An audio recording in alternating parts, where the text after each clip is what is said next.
안녕하세요. 인생성형가 정영기입니다. 오늘은 우리 자신감을 가지고 한번 얘기해 볼까 합니다. 자신감, 자존감, 자신감, 자기 효능감 이렇게 분류해서 이야기하는데 정확하게 심리학 하는 사람이나 교육학 하는 사람들은 구분해서 씁니다. 그런데 여기서 저는 비슷한 개념으로 쓰겠습니다. 학문하는 게 아니고 논문 쓰는 게 아니니까 그렇게 들어주시기 바랍니다. 자신감을 중심으로 쓰되 자존감과 효능감도 왔다 갔다 하겠습니다. 우리 자신감이 너무 떨어지기 때문에 참 무슨 일을 시도도 못합니다. 자존감이나 자신감이 바닥이 났을 때는 극단적인 선택도 합니다. 그런데 슬프게도 우리나라가 OECD에서도 10대 자산율도 매우 높고 전체적으로는 높지만 더 높은 것은 노인 자산율입니다. 이렇게 자존감 이야기하면서 노인들이 스스로 세상을 버리는 이야기를 하는 이유는 그만큼 오래 살았으면 자신에 대한 믿음이 있어야 되는데 스스로를 믿어야 되는데 그러지 못하는 사람이 매우 많아서 슬퍼서 하는 이야기입니다. 왜 그러면 우리가 이렇게 자신감이 떨어질까요? 왜 이렇게 자존감이 무너질까요? 그 이유는 되게 개인적으로 그리고 사회적으로 나눠서 이야기해 볼 수가 있습니다. 개인적으로 보면 자신감 없는 태도로 우리가 살았습니다. 부모가 그렇게 키웠습니다. 그리고 대개는 사회나 학교에서도 스스로를 믿지 못하게 키웠습니다. 그 배경이 되는 것은 가치관과 사상인데 불교와 유교와 기독교가 우리나라 종교나 사상을 지배한다고 볼 때 유교를 특히 자신감 떨어지게 하는 종교로 볼 수 있습니다. 먼저 이제 불교를 간단히 보면은 여기서 어떤 종교를 이야기하는 것은 시간도 그렇고 제가 감당하기에도 어려운 측면도 있습니다. 그러나 제가 일반적인 이야기는 할 수 있기 때문에 하는 겁니다. 그러니까 여기서 어떤 전문적인 종교 연구가 아니다. 전문적인 종교를 여기서 평가하는 것은 아니니까 저는 종교나 사실은 정치는 조심스럽게 이야기하는 부분인데 여기서 우리 가치관을 지배한 게 불교나 종교, 기독교 그리고 또 유교는 이제 종교니 학문이니 그렇게 얘기하는데 유교 사상 이것을 이야기하려고 하는 겁니다. 먼저 불교는 석가모니가 태어나자마자 이야기했다는 이 말에 그 사상의 핵심이 담겨 있다고 볼 수가 있겠습니다. 천상천하 유아독존 석가모니가 태어나서 바로 걸어다니면서 했다는 이야기죠. 천상천하에 오직 나만이 홀로 존귀하다. 이건 매우 중요한 선언이고 정말 바람직한 자기 선언입니다. 자기가 천상천하에서 오직 홀로 존귀한 사람이다. 이런 의식을 가져야 됩니다. 고려시대 때는 불교가 융성했고 불교를 국교로 맞이했기 때문에 이런 의식이 있어서 노비마저도 평등의식을 가지고 반란을 무려 10번 이상 이렇게 일으켰다고 하죠. 그 유명한 만작의 난도 고려시대 때 일어나지 않았습니까? 왕후장상에 시가 따로 있느냐. 때가 되면 다 할 수 있는 것이다. 그런 의식을 가졌으나 물론 성공하지는 못했죠. 그러나 조선시대 때는 공자의 사상을 물려받았죠. 이렇게 불교에서는 깨달은 자는 다 부처가 되는 것이고 만유불성 모든 것은 불성을 가지고 있다. 시류불성, 만유불성 그렇게 이야기하죠. 그래서 깨닫는 자가 되면 부처가 된다는 이야기죠. 그래서 부처는 몇십 명이잖아요. 석가모니 부처뿐만 아니라. 그러나 우리는 저 부족국가부터 시작해서 한자가 전래된 이후에 유교 밑에서 살았다고 볼 수가 있는 거죠. 죽은 공자가 어찌 보면 조선 500년 이상을 다스렸고 지금까지도 그 영향을 미친다고 볼 수가 있는데 공자는 사람을 군자와 소인, 상하 질서를 매우 중시했죠. 장유, 유서, 또 남존, 여비. 남자 높고 여자는 낮고 그리고 찬물도 위아래가 있어야 한다는 그런 질서의식에 입각해서 공자는 살았죠. 물론 공자가 그 사상적 배경을 제공한 건 아닌데 위정자들이 그걸 갖다가 써먹었죠. 그래가지고 우리나라에서는 조선 내내 위계 질서를, 상하 질서를 공자의 그 유교 그걸로 잡았죠. 그렇기 때문에 소인배들은 항상 자기를 다스려야 됐죠. 자기를 수양해야 됐죠. 그러니까 인간은 겸손해야 되고 부족함을 알아야 되고, 근데 그 성인의 경지에 이르려면 어떻게 해야 되는가 하는 그 성인을 목표로 삼았는데, 그 성인이 우리가 도달할 수 없는 사람들입니다. 어찌 보면 증명할 수도 없는 요순 시대의 성인들입니다. 요순 임금. 그러니까 인간은 항상 그 요순 임금 같은 성인 군자의 모습에 비하면은 너무 부족하다, 너무 결핍되어 있다. 그러니까 항상 인간은 수양해야 된다. 극기복례, 자신을 죽이고 자신을 이기고 예로 돌아가야 된다. 그러다 보니까 자존심을 가질 수가 없는 거죠. 왜? 항상 부족함을 깨닫고 수양해야 한다고 하니까. 조선시대 어찌 보면 겸손을 그렇게 강조하고 자존심을 그렇게 망가뜨려가지고 위정자가 말로 잘 다스릴 수 있게 한 거죠. 그 상하 질서를 잡는 사상적 배경이 바로 성리학이자 유교인데, 공자와 맹자 이런 사람들이 그 체계를 제공한 거 아닙니까? 그 체계를 물론 갖다가 위정자들이 더 잘 윤색에 써먹었으니까요. 우리나라에 들어온 이 서구 종교라고 하는 기독교나 가톨릭도 역시 우리나라 유교식으로 변형이 되었죠. 그러다 보니까 우리나라 사람들이 자존감이 부족한 겁니다. 기독교도 어찌 보면 가부장적인 속성이 그렇지 않아도 있는데, 우리나라에 들어오면서 이 유교와 결합해가지고 토속신앙이나 미신까지도 결합이 돼서 그런 측면이 있는 거죠. 우리가 이렇게 자존감이 부족한 사상적 배경에서 자랐기 때문에 그 속에서 자란 부모는 역시 아이를 양육할 때 칭찬은 거의 안 했죠. 그래서 날마다 나무란 거예요. 왜 이렇게 못했나. 그러니까 자녀는 역시 난 안 돼. 우리 부모가 나는 못한다고 했어.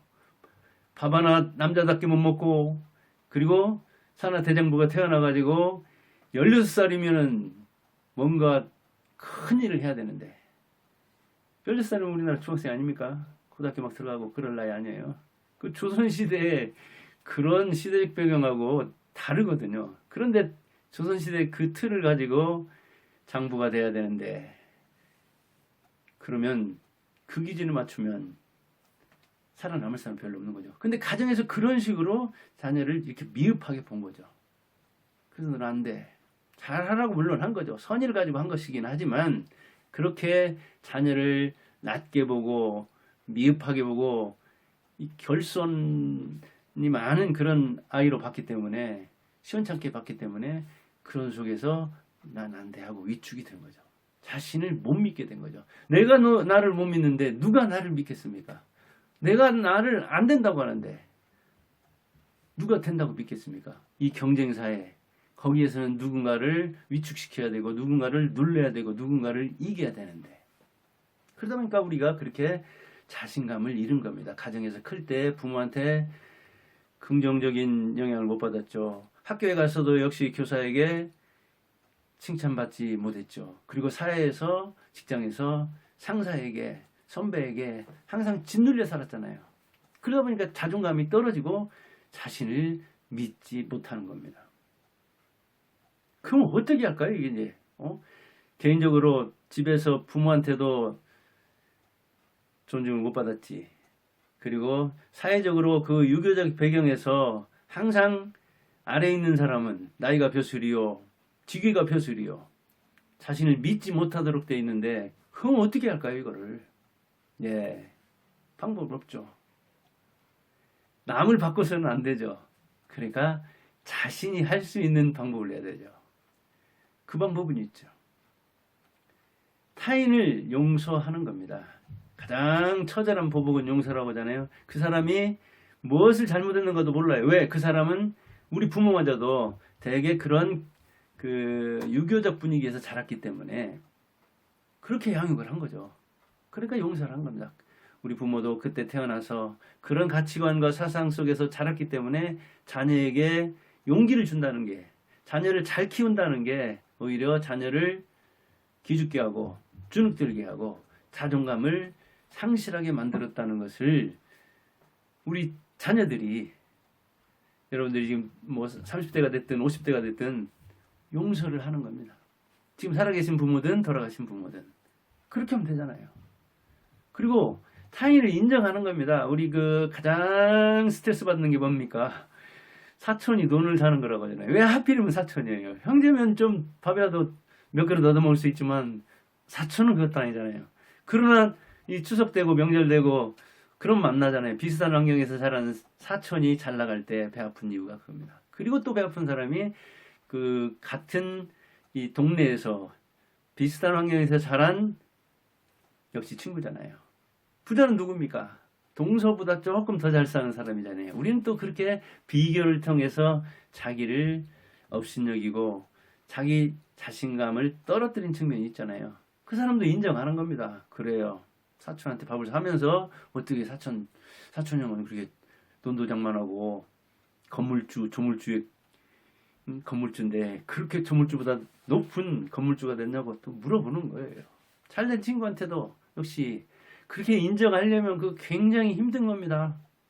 굉장히 자존심을 어찌 보면 꺾어야 하는 측면도 있죠.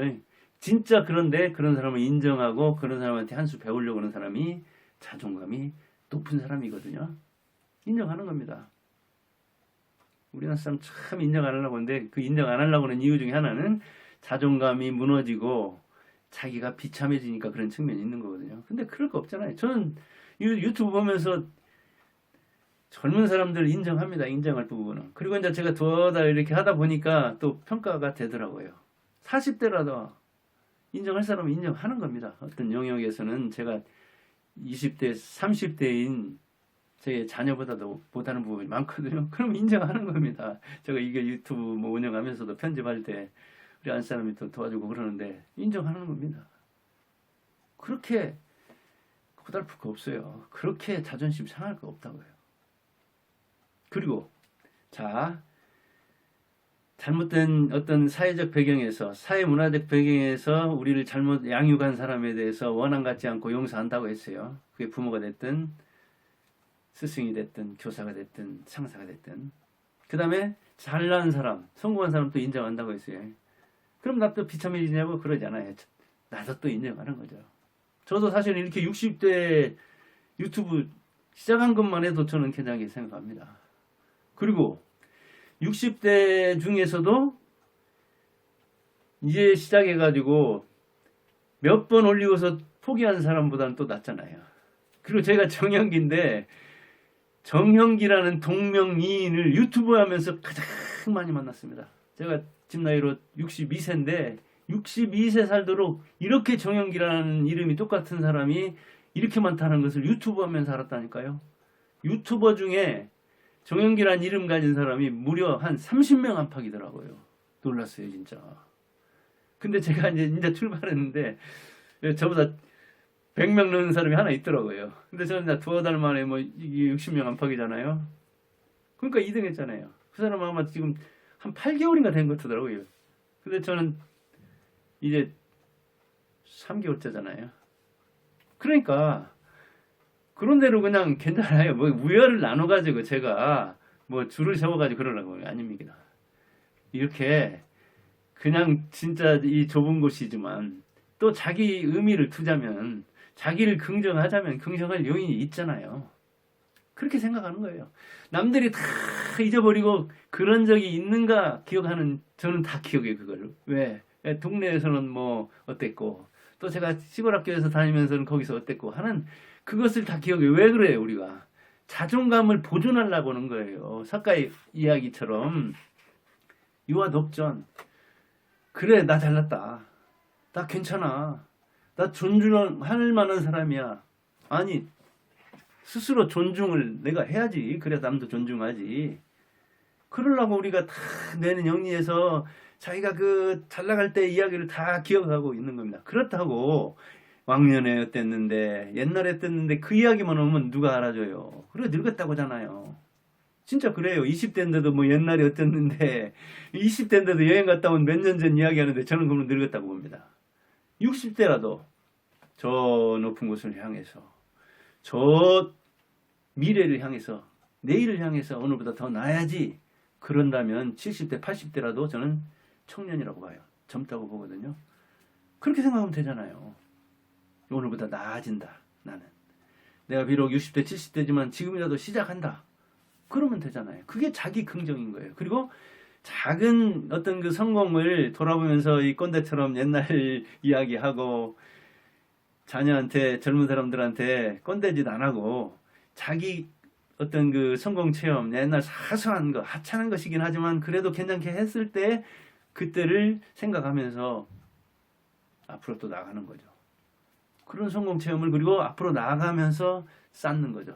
저도 지금 그러고 있습니다. 이렇게 편집도 조금씩 나아지고 조금씩 이 방송하는 것도 나아지고, 그렇다고 제가 편집 같은 거 막 그렇게 별로 안 합니다. 인생이 앵콜이 없듯이 이 동영상 찍는 것도 편집이나 앵콜이 없다고 생각해서 저는 거의 99% 거의 그대로 내버렸습니다. 그러다 보니까 뒤에 이렇게 좀 그 제가 스위치 뭐 끄는 부분이라든가 앞에 스위치 켜는 부분이라든가 이런 것 저런 것도 나오고 그러는데 저는 그래도 그냥 그것도 거의 그대로 올렸습니다. 제가 편집을 잘 못해서 그런 측면도 있지만 그마저도 전부 제 거다.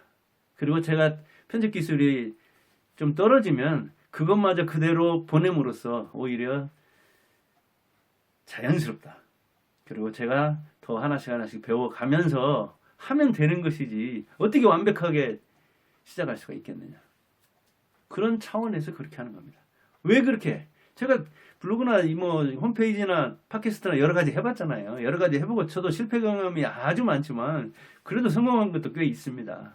그래서 그렇게 하는 겁니다. 그러니까 여러분들도 그렇게 이해를 하시고, 그런데 뒤에 뭐 제 생각과 다른 생각이 있으면 다른 생각도 뭐 올리시고, 그러면 제가 이제 형편에 따라 거기에 대해서도 대응도 하고 그럴 겁니다. 또 잘 나갈 수 있도록 조언 내주시고 아주 고맙고요. 그래서 오늘은 자신감을 어떻게 쌓을 것인가에 대해서 이야기를 해봤는데, 여기에 대한 이야기는 오늘도 제가 점검도 해보니까 유튜브에도 뭐 어마어마하게 검색창이 많이 뜨더라고요. 그리고 책이나 자존감 책이 얼마나 많이 나왔습니까? 그리고 많은 그 어떤 그 종교에서의 설법이나 설교나 이런 것들이 자존감과 자신감과 관련된 것들이 있잖아요. 그런 차원에서 얘기해봤기 때문에 제 의견입니다. 제 의견. 근데 제 의견은 역시 우리가 사회적으로, 문화적으로, 가정에서나 사회에서 자존감을 얻기 힘든 형편에서 살았다. 그러니까 그 사람들이 그런 사회에서 살았기 때문에 어찌 보면 당시 추세를 어길 수 없어서 부모든 교사든 상사든 그럴 수밖에 없었다. 대체로 그런 사람 속에서 그래도 괜찮은 부모를 만났으면 만복이요, 괜찮은 스승을 만났다면 역시 천복이 되는 거죠. 나는 천복도 못 받고 만복도 못 받았다. 그러면 스스로 자기를 인정하면 되는 겁니다. 그리고 주변 사람들을 욕한다고, 사촌이나 동서 이 사람들을 시기 질투한다고 내가 좋아지는 게 아니니까 오히려 그 사람들에게 밥을 사면서 배워야 됩니다. 그런데 우리는 그 사람들한테 밥 얻어먹으면서 한 수 배우고 또 욕으로 보답을 하면 안 되죠. 그건 보답이 아니잖아요. 그리고 자기를 긍정하자. 작은 성공이라도 크게 보자. 그리고 나이를 떠나서, 남녀노소를 떠나서 앞으로 가면서 자꾸자꾸 발전시키자. 자기도 용서하자. 그런 이야기를 해왔습니다. 여러분들 그렇게 해서 정말 자신을 믿고, 자존감이 바닥이 나고 자신감이 바닥이 나면 정말 불안하고 극단적인 생각도 떠오르고 그럴 텐데, 우리나라 정말 이 그 타살 뭐 한 4,500건, 이거 적은 건 물론 아니죠. 그러나 자살은 그 몇십 배입니다. 몇십 배. 그런 차원에서 우리가 자기를 믿고 정말 이 고난기에 자기를 단련하는 그런 사람이 되기를 바라는 차원에서 이야기해봤습니다. 여러분 스스로를 믿기 바랍니다. 저도 저를 믿고 최선을 다해서 여러분들의 삶을 바람직하게 바꾸는 것을 도와주겠습니다. 감사합니다.